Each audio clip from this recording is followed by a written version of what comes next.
Kính thưa hội thánh, cô dâu và chú rể đã hoàn thành về mặt pháp lý về giấy kết hôn, đã có chính quyền ký do phó chủ tịch tên là Kasat Karim được ký vào ngày 13 tháng 1 năm 2021. Cô dâu và chú rể đã đầy đủ về mặt pháp lý tại đây. Đây là một trong những nền tảng rất là quan trọng. Và điều thứ hai mà chúng ta đang nói đến đó là cái tình yêu mà cô dâu chú rể dành cho nhau. Và trong tay tôi chính là chiếc nhẫn thể hiện tình yêu mà cô dâu chú rể đã dành cho nhau. Và chúng ta để ý chiếc nhẫn này không có mối nối, một hình tròn liên kết với nhau, nói lên một tình yêu không có một đứt đoạn nào mà cô dâu và chú rể dành cho nhau. Trước hết là tôi xin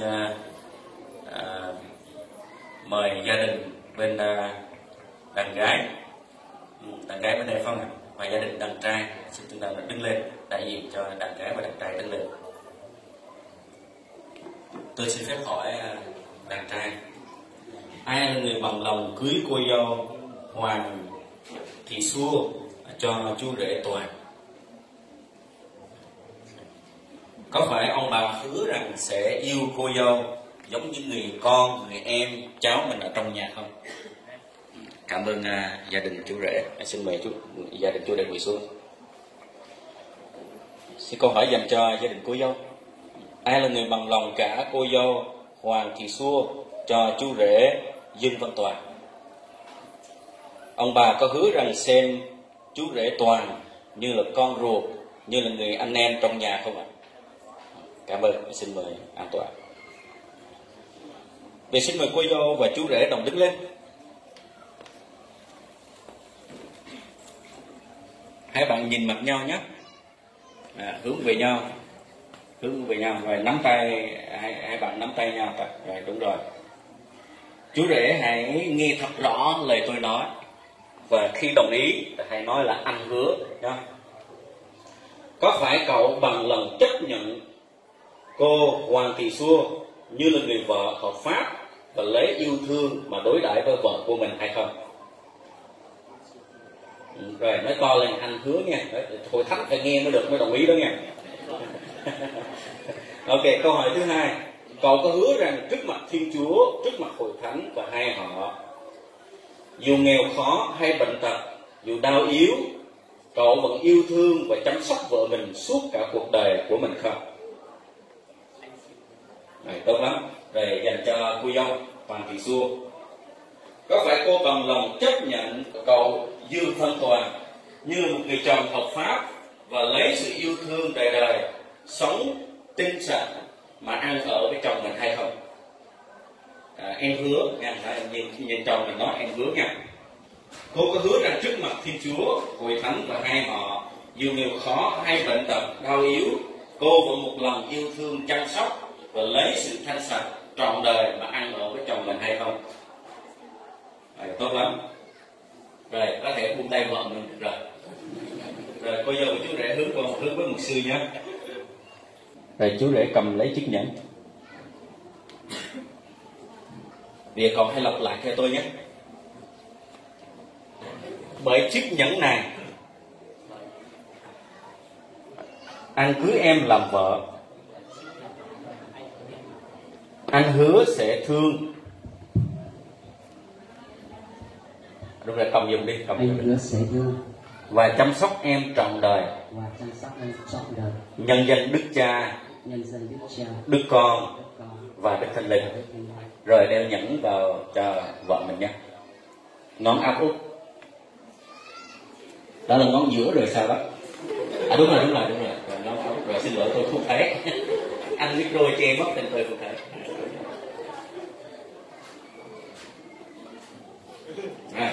Tốt lắm. Tới phần cô dâu nhé. Cô dâu cầm chiếc nhẫn. Rồi lặp lại theo lời mục sư nhé. Chiếc nhẫn này là nhân chứng của tình yêu em dành cho anh.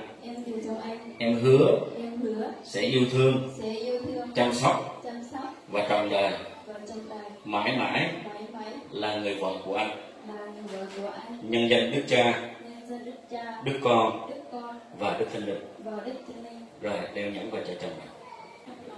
Không vừa hay là ngón khác, nếu mà chặt quá cho ngón trái bên tay trái được không?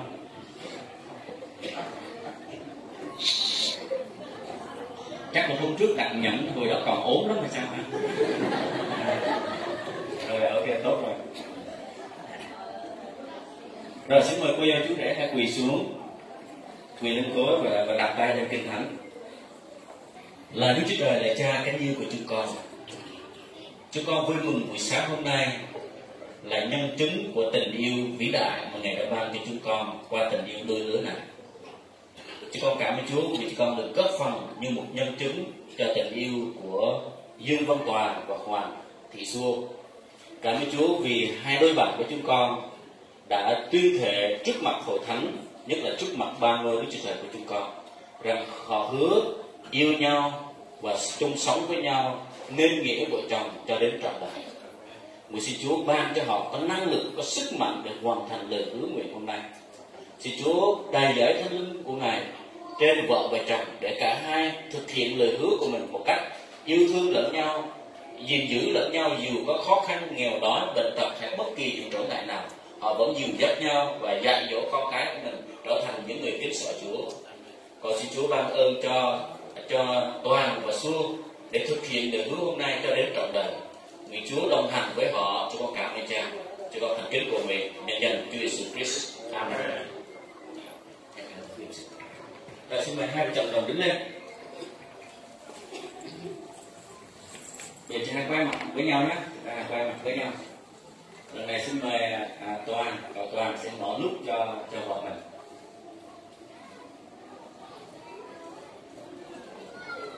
Mở hẳn luôn, vẫn còn chưa hết rồi. Đúng rồi. Rồi xin quay về hướng hội thánh ạ. Rồi xin quay mặt về hướng hội thánh. Kính thưa hai họ và kính thưa hội thánh, kể từ nay cô cậu Toàn và Xua không còn là hai nữa mà là một. Họ vừa tuyên thệ một lời hứa vô cùng quan trọng rằng họ nên vợ chồng. Vậy loài người không nên phân rẽ những gì Đức Chúa Trời đã phối hiệp. Xin hội thánh hãy tiếp tục cầu nguyện cho cô cậu Dương Văn Toàn và Hoàng Thị Xua để họ hoàn thành lời hứa của mình và trở thành những con người hạt nhân quan trọng cho hội thánh tại nơi đây. Xin hội thánh hãy tròn tràng vỗ tay để chào đón. Rồi xin mời hai bạn có thể quay mặt nhìn nhau, có thể hôn cô dâu một lần đầu tiên nha. Rồi đấy. Bây giờ tự do hôn anh.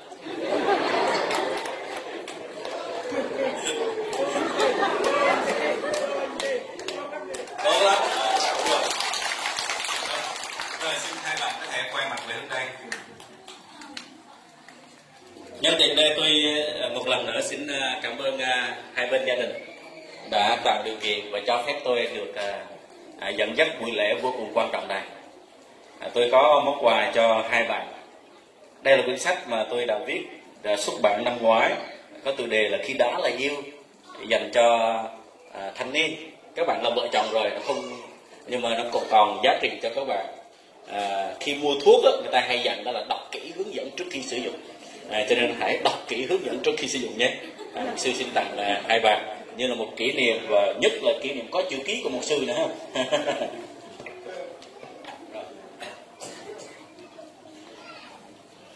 Một lần nữa xin cảm ơn hội thánh và cảm ơn hai họ. Xin mời cô dâu và chú rể ngồi xuống. Xin trao lại cho người hướng dẫn chương trình.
Hãy subscribe cho kênh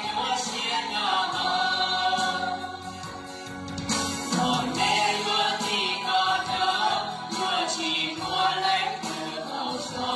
để không bỏ lỡ